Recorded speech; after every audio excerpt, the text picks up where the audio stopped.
آج ہم جس بارگاہ میں حاضر ہیں وہ بارگاہ کسی تعارف کی محتاج نہیں، بس یوں سمجھ لیجئے جس سلسلہ چشت کا شجر عطائے رسول خواجہ غریب نواز نے ہندوستان میں لگایا، آپ اسی شجر کے ایک مہکتے ہوئے پھول ہیں۔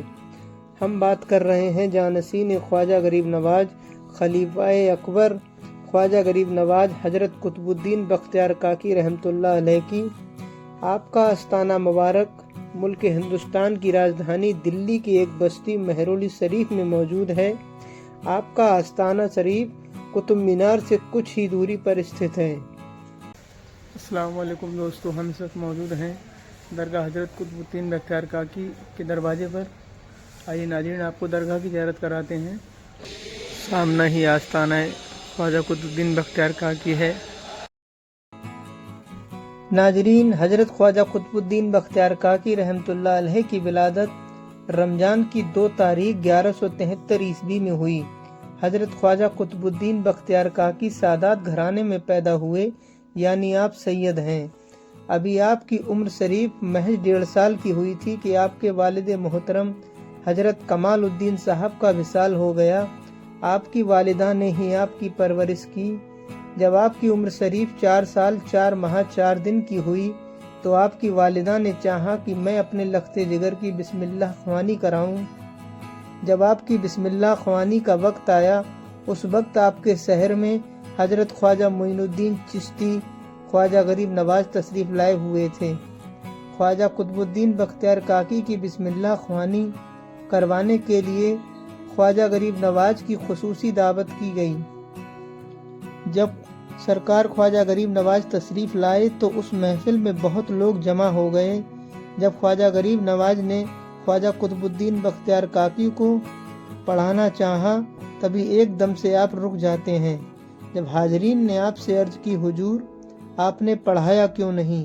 تو خواجہ معین الدین فرماتے ہیں، میں نے جیسے ہی پڑھانا چاہا اس وقت ہی مجھے ایک آواز سنائی دی، اے معین الدین رک جاؤ، ابھی بغداد شریف سے قاضی حمید الدین تشریف لانے والے ہیں، وہ خواجہ قطب الدین کو پڑھائیں گے، اس لیے میں رک گیا۔ تھوڑی دیر بعد ہی قاضی حمید الدین تشریف لے آتے ہیں اور خواجہ قطب الدین بختیار کاکی کو سامنے بٹھا کر ایک تختی پر الف وا لکھ کر فرماتے ہیں، بیٹا اسے پڑھو۔ یہ سن کر خواجہ قطب الدین فرماتے ہیں، آپ تختی پر الف وا نہیں 15ویں پارے کی پہلی آیت لکھیے، میں وہاں سے پڑھوں گا۔ یہ سن کر قاضی حمید الدین فرماتے ہیں، ابھی تو آپ کی بسم اللہ خوانی کرائی جا رہی ہے، آپ 15واں پارہ کیوں پڑھنا چاہتے ہیں؟ یہ سن کر خواجہ قطب الدین بختیار کاکی نے فرمایا، حضور میری والدہ 14 پاروں کی حافظ ہیں، میں بچپن سے ان کو قرآن شریف پڑھتے ہوئے سنتا آ رہا ہوں، الحمدللہ مجھے یہ 14 پارے یاد ہو گئے ہیں۔ ناظرین، یہ شان ہے خواجہ قطب الدین بختیار کاکی کی۔ جب آپ کی والدہ نے آپ کو تعلیم کے لیے مدرسے میں داخلہ لینے کے لیے بھیجا تو آپ نے اپنے پڑوس کے ایک بزرگ کے ساتھ ہی آپ کو بھیجا۔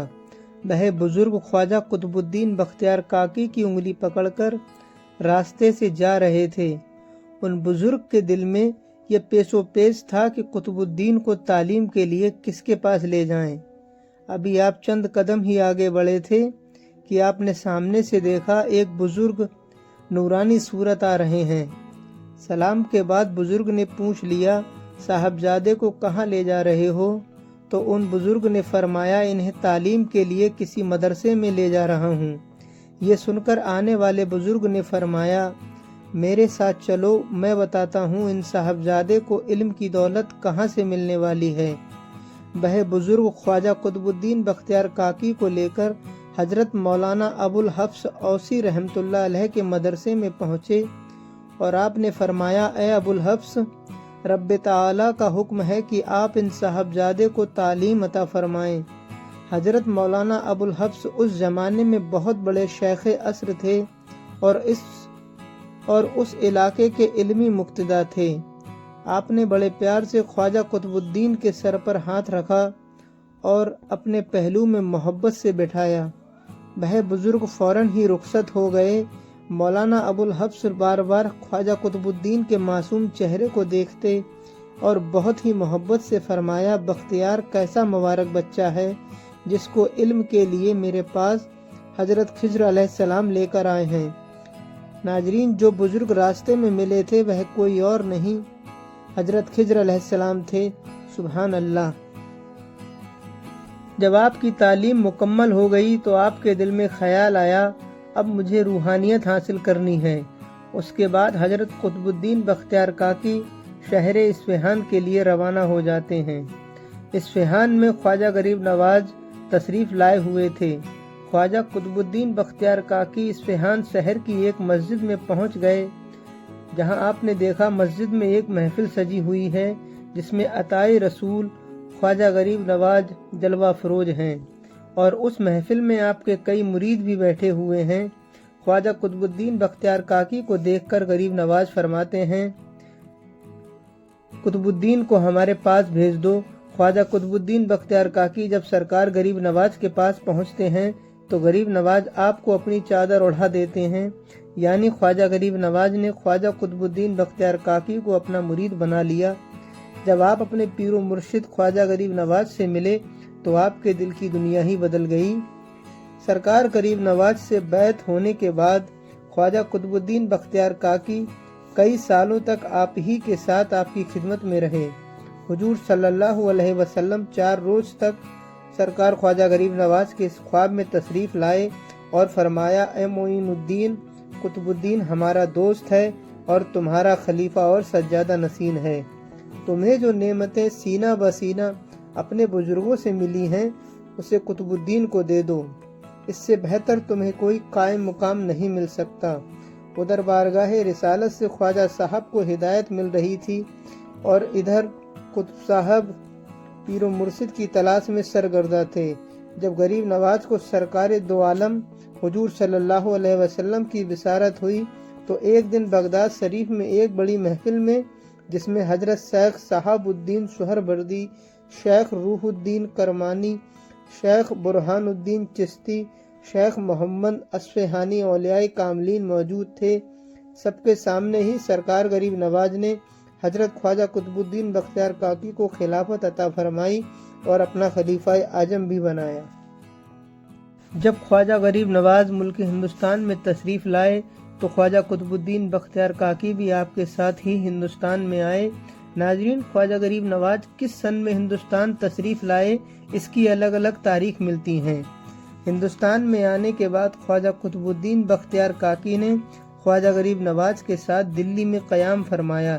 جب خواجہ غریب نواز نے دیکھا کہ دلی میں کافی تعداد میں مسلمان ہو گئے ہیں تو آپ نے اپنے خلیفہ اکبر خواجہ قطب الدین بختیار کاکی کو وہاں ہدایت کے لیے چھوڑا، خود اپنے 40 جانثاروں کے ساتھ اجمیر شریف روانہ ہو گئے۔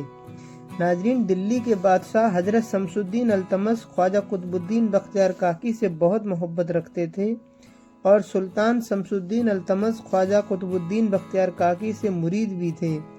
ایک بار کا واقعہ ہے، سلطان شمس الدین التمش کا دربار لگا ہوا تھا، تبھی ایک عورت چیخ و پکار مچاتی ہوئی آئی اور خواجہ قطب الدین بختیار کاکی پر تہمت لگانے لگی، یہ بچہ قطب الدین بختیار کاکی کا ہے۔ یہ سن کر بادشاہ اور اس کے دربار میں سناٹا چھا گیا، لوگ طرح طرح کی باتیں کرنے لگے۔ خواجہ قطب الدین بختیار کاکی دربار میں تشریف لائے اور آپ نے فرمایا میں اس عورت کو نہیں جانتا، لیکن وہ عورت اپنے الزام پر قائم تھی۔ تبھی خواجہ قطب الدین بختیار کاکی نے اجمیر شریف کی طرف رخ کر سرکار خواجہ غریب نواز کو پکارا۔ لوگوں نے دیکھا غریب نواز اسی محفل میں تشریف لے آتے ہیں۔ ناظرین، غور کرنے والی بات یہ ہے، یہ واقعہ دلی کا ہے اور خواجہ غریب نواز اجمیر شریف میں ہیں۔ سرکار خواجہ غریب نواز نے اس عورت سے فرمایا اللہ کے غضب سے ڈر، لیکن وہ عورت نہیں مانی۔ خواجہ غریب نواز نے آواز لگائی اے بچے بول تیرا باپ کون ہے؟ اس وقت مجلس میں موجود لوگوں نے سنا 2 مہینے کے بچے نے گواہی دی اور بولا میری ماں جھوٹی ہے، خواجہ قطب الدین تو بے گناہ ہیں۔ ناظرین، اس ویڈیو میں بس اتنا ہی، آگے کا واقعہ انشاءاللہ ہم آپ کو دوسرے پارٹ میں سنائیں گے۔ جس میں ہم آپ کو خواجہ قطب الدین بختیار کاکی کی کچھ کرامتیں اور آپ کے وصال کا بھی واقعہ سنائیں گے۔